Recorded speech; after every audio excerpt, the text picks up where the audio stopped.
Welcome to the podcast, formerly known as Another Podcast. I am Coleman. This is my friend Luke here. Hello. We have, I guess we can call him another special guest host, Junior. Howdy. And we are coming to you from the unknown place of outside. Little known. Little known place of outside. Some people my age or older remember this place. We were forced to spend time out here occasionally. We are next to my grandpa's garden. Yep. And you'll hear the cicadas go off. You're going to hear all kinds of things. Most of them are outside noises, nothing you would recognize, but... Yep. But we are actually touching grass today. Yeah. And, where we could trip and fall. And if we trip and fall, well, at least we'll fall with our face. Yeah. So, yeah. Okay, this is the wrong...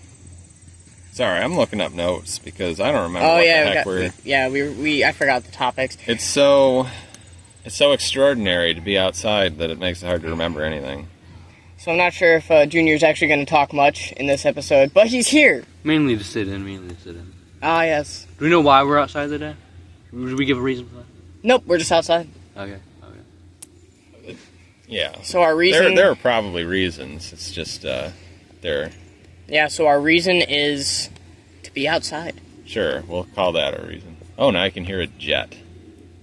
I'm not sure if the phone's going to pick up the jet, but we can hear a jet. Just imagine a jet if you can't actually hear it, because there is one. Imagine one, flying over our head. Well... Like right over our head where we can feel it with our hair. So if Junior's not really participating so much as previous guest hosts, maybe we should give him a different term, like moderator or something. You want to be a moderator? I don't know what that means, but we'll go with it. Well, if we need moderation, you can help with that. What's moderation? Maybe like talking a little bit here and there. Yeah. I guess that's or moderation. Just like, hey, calm down now. Yeah. This is not very moderate anymore. If we start, me and Luke start getting at a yelling match, like we have... Oh, man. Definitely 100% done in previous contentious. episodes. You'll be there to calm us down and be like, whoa. Okay. Whoa. Well, do we have our first topic to get back on schedule? Yes, he's moderating us already. All right. He's moderating how incredibly unfocused we are. He's good at his job. Okay.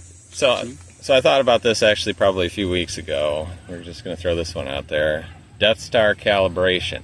Now, we know, we were, introduced to it blowing up whole planets, right? Mm-hmm. Rogue One, tweaked the formula where it can just blow up, a tiny part of a planet. Or, even, the Return of the Jedi, they were blowing up individual ships and stuff. So, how much control do they really have? And, so, what I'm wondering, basically, is... if they wanted to just leave a tiny smidgen of a planet, just a little part of it that they liked and wanted to keep around, could they blow up the entire rest of the planet around that? It's like, we have our one Imperial base that we like, so we're just going to blow up everything around it. Right, this is one of the Emperor's favorite vacation destinations. We can't just blow up the entire planet. But wouldn't it technically blow up with the rest of the planet? Well, that's what I'm asking, is do you think they had enough control over the calibration of the super laser to be okay, we're going to leave this little piece? No, I don't think they did. Okay. Because it would blow up with the rest of the planet, and then that one section of the planet wouldn't have any atmosphere anymore, and everything would die anyway. So. Well, atmospheres, I'm sure they got a way around that. Just, either already have some kind of artificial atmosphere thing planted there when you blow everything else up around it, the Death Star blows up after the fact. The Death Star blows up a planet, but the atmosphere is still there. So when you're just going through hyperspace, there's no planet there when you go through it, but you hit the what's it called again? I just blanked. I don't know. The atmosphere. When you hit the atmosphere, your ship just blows up because you're going through light speed to go into a planet. Well, that doesn't happen anymore. Anymore. Not since the sequels. You can hyperspace into the atmosphere. No friction, no worries. Well, You're not going to blow up. Well, if you make an artificial atmosphere, would it be just like a gas atmosphere, or would it be like a barrier type thing, like a physical thing? Well, they do have planetary shields. And so maybe you can even use what he's talking about, like a barrier shield to just block in the regular atmosphere, the actual atmosphere. Makes a Death Star force field. They stick it on that one section of the planet, and it just, so when they blow it up, that one section of the planet, it's just still there. Yeah. And this kind of, though, I mean, just talking about maintaining the atmosphere and all that technical, sciencey stuff that I didn't want to get into, does make me think that, I mean, I feel like there's proof positive in Star Wars that they must have some ability to manipulate the weather and, you know, do that kind of like high science fiction terraforming stuff. Because if you think about Coruscant being a whole planet that's one great big city, like, you know, how does it even rain there? How do they, you know, unless they're just like making it happen, forcing it to still have an ecosystem in spite of the fact that it's just urban wasteland. So here's a question: as moderator, okay, would he be the if, like, you know, there's obviously other people around, would he be somebody to like shoo other people off while we're recording? Sure. Yeah, we might need that. Yeah, occasionally. There are other people outside. We don't know how they got here. They just kind of appeared. Yeah. It's not even like we were here first. I definitely was not here first. We got here and they all just appeared. Yeah. So we weren't here, but we're here. Yeah. If that doesn't make any sense, figure out how it makes sense. There you go. Okay, I have another subject. You didn't react to it at all, so I don't know if you're going to want to talk about it, but we're going to try. I found myself wondering where wizard staffs come from. This is a Lord of the Rings question. Yeah, I forgot to text you back when you messaged me that. I was doing stuff. Maybe from like a great tree, you know? A great tree, like the Elder Wand. Like sure. Think about in Harry Potter how they made one of the wands out of one of the greatest, oldest trees ever. Well, see, I don't know a whole lot about it. I mean, I know they go to, you know, Wally's wand shop or something. It's Ollivander's, and yeah. Okay. Well, sure. The funny thing is I've been wanting to bring this up. We'll go back to your specific. It's considering Ollivander's wand shop. Okay, it says, we like, can talk about Harry Potter. I won't know what you're talking about, but go ahead. On the sign, it says, like, Ollivander's wand shop since, like, 30,000 BC or something. And I was, trying to figure out, wait a second. So if Ollivander's wand shop has been around since that long, does that mean Ollivander has been around that long? Is Ollivander the one still, like, behind the bar? Yeah. Yeah, well, I mean, he could have used the Sorcerer's Stone like Nicholas Flamel did to keep himself alive that long. Or maybe it was just generation after generation. They just name the kid Ollivander every time. Well, it'd be like the sun's son. Can you magically clone yourself? Yes. Yes? Okay. Yes. Well, that's another possibility. Or it could be like a phoenix type of thing, you know, when they die, they reborn as a child. Yeah, there you go. Turn yourself into a phoenix. Ollivander, you're just sitting there, and he looks really old at this point. He's talking to you. Well, this wand, he just catches on fire right in front of this young kid's eyes, just dies and comes back. Well, as I was saying. Oh my. Well, what if he's a phoenix that learned to turn himself into a person? Transfiguration. Yeah. Or well, yeah. I mean, obviously there were probably a lot more phoenixes running around 30,000 years ago than there were people. Yeah. Yeah. Yeah. I'm not sure if it was actually 30,000. I can't remember the exact number, but it was like some big number BC, and I was like, okay then. Well, okay. The other thing though is, like, the English language didn't exist 30,000 BC. So the name over his shop wouldn't have meant very much to people long ago. If there was even people that long well, ago. like, Yeah, I mean, how weird would Ollivander have been as a name among, like, Ugg and Glug and... Grug. You know, Grug. I'm naming it Hug. Because it rhymes with Grug. Have you ever watched that movie? The Croods? I did see it. Okay, at least so you kind of know what that was. Yep. Yeah, okay. It's a long, long time ago that I saw it. I only saw it once. And they made a second one not that long ago, and no. Well, that's how it goes, you know. It's like Star Wars. The first 3 were okay, and then the prequels... The first 3 were okay. Okay, the first... They were pretty good. Yes, they were pretty good. But then the prequels, they were the ones that were okay. Yeah, and now they seem great. Yes, I mean... and then they made the sequels. The then they made the sequels to the originals, and now they seem pretty good. Now the... Yeah, I mean, yeah. I wonder how long it'll take before we're thinking about 7, 8, and 9 and being like, man, those were actually pretty good compared to what we've got now. Yeah. I mean... Them little child shows about Star Wars. Right. I think we gotta head up. What? We have to. Yeah, they might be starting food. They already did. I mean, are we obligated to care about that? I don't know. Not sure we're podcasting, so I'm not sure if food is... I feel like we should probably worry about that later. Because Have people been calling us specifically? No, I think they were just yelling at the kids. They got the kids over there playing with toys still, so... Sorry, I don't think they're eating food yet. Sorry, viewers. We're talking about other people. There's so much confusion when you're outside. Yeah. That's why we keep it simple and stay inside now. Yeah. I think it's because we're touching grass today. Yeah. Anyway, yeah. Wizard staffs, Lord of the Rings, they must be a renewable resource because Gandalf lost 3 of them. There was that part where Sauron just made it mystically disappear in The Hobbit. Have no idea how he got it back after that. It was completely gone, absolutely vaporized.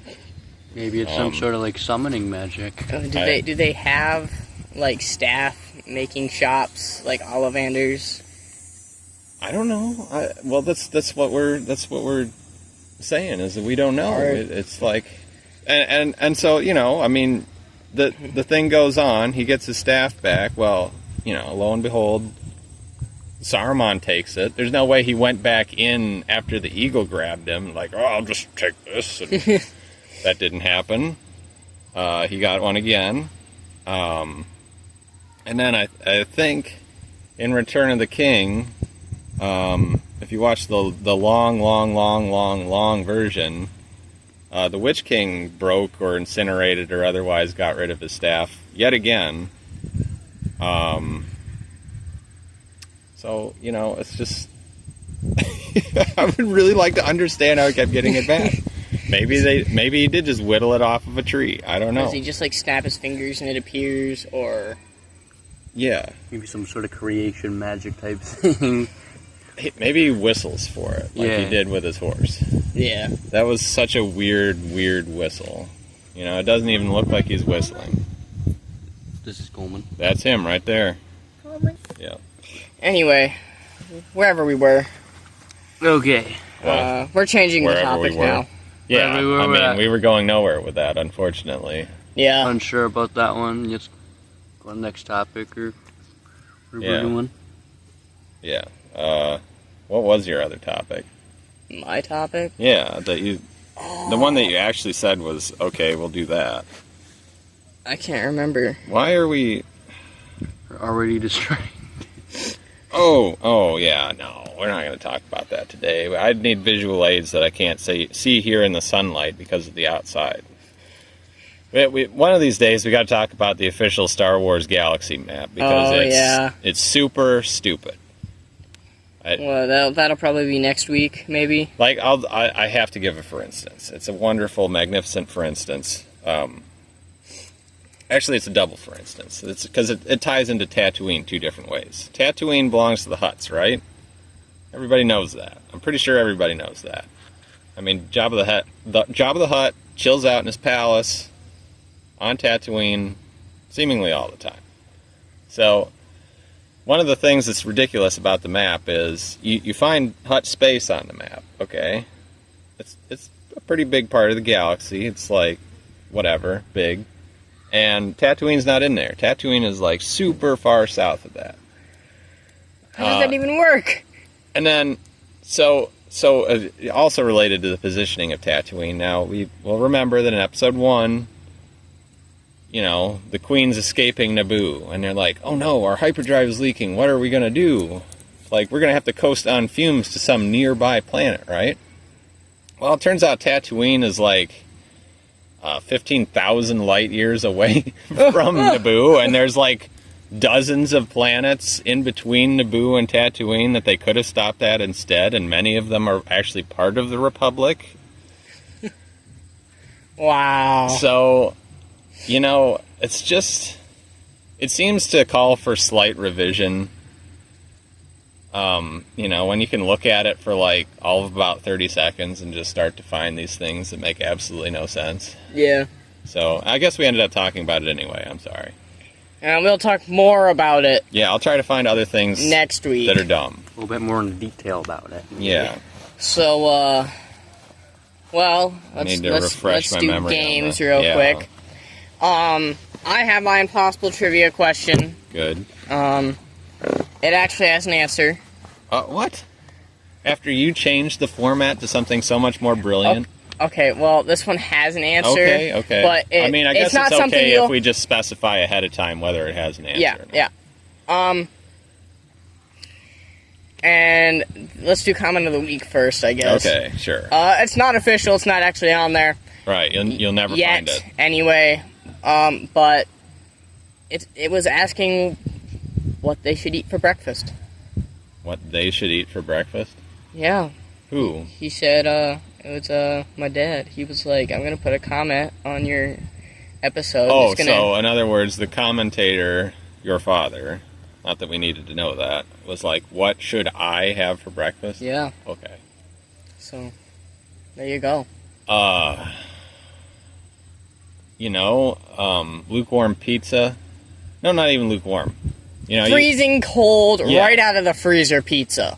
Well, I'm thinking, you know, refrigerated. You microwave it in the microwave just long enough to get a few spots kind of warm and the rest of it still cold. That's breakfast bad. Of champions. Yeah. Yeah. So, impossible trivia time. Okay. I'll go first. Yeah. It's the Lord of the Rings, okay? Oh no. So, Sauron, his eye. Yep. He sees all. But what is the one thing Sauron cannot see? Well, his darn ring most of the time. Well, or anything that the heroes are doing to get it to the mountain. I knew you were going to say that, but no. Yeah, I'm sorry. That's the obvious answer. No. He can't see what he's become. No. He can't see his own eye. Okay, why not? Can you see your own eyes when you're not looking at a mirror? I am not a giant magical flaming eye, and therefore might have different properties in sight, and in fact do have different properties. So if he can't see a ring or tiny little hobbits walking around him, but he can see his eyeball. Well, so we talked about his eye last week being approximately 397 feet across, right? Yeah, I think he should be able to see a hobbit. Now, if your actual seeing part is like maybe 100 or so feet into that, it seems entirely possible that, you know, you might be able to see the flaming iris 100 feet out from you. Maybe. I mean, it could be possible in a sense. Yeah. You guys ruined this. I know. Thank you. I don't know. I gotta. I mean, it isn't impossible. Here's an answer. He can't see his feet because he doesn't have any. There you go. Okay, that's really good. There you go. Yeah. He can't. All right. I had to get a comeback. So, because now me and Luke are still tied 0-0. That's where we always want to keep it too. Yeah. So I am not going to specify whether my question has an answer or not. I want you to give me 3 exact quotes of things that R2-D2 said to Han Solo. Exact quotes? Exact quotes. Beep beep boop boop. Wee wow. No. You said exact quotes. But it's so wrong. Okay. What about the? No. These could qualify maybe as exact quotes of R2-D2, but they're not exact quotes spoken to Han Solo. How do you know that? Because I've watched the movies. Okay, look, the whole point of this is R2-D2 never said a gosh darn thing at any point ever to Han Solo. So I don't know why these two gentlemen had nothing to say to each other, but they did not. It's all because C-3PO and Chewbacca... No, C-3PO and Han Solo were the same person. Okay. Remember that? You remember that? That might explain it. Yeah. But, I mean, actually, you think about it, like, Han Solo should have drummed up the best friendship he could have with R2-D2, because he was always having to fix his broken down old ship, and that's exactly what R2-D2 does for a living. They both had cocky attitudes, too. Yeah. I think this is getting to a wrap now. Yeah, we're done. This is just dumb. Just wrap it up, Mark. Well, this was the... thank you for moderating us there. Yep. This was the outside edition of the podcast, formerly known as Another Podcast. I'm Coleman. This is my friend Luke here. Yeah, here I am. And we have Junior. Yep. And we are signing out. Yep, bye.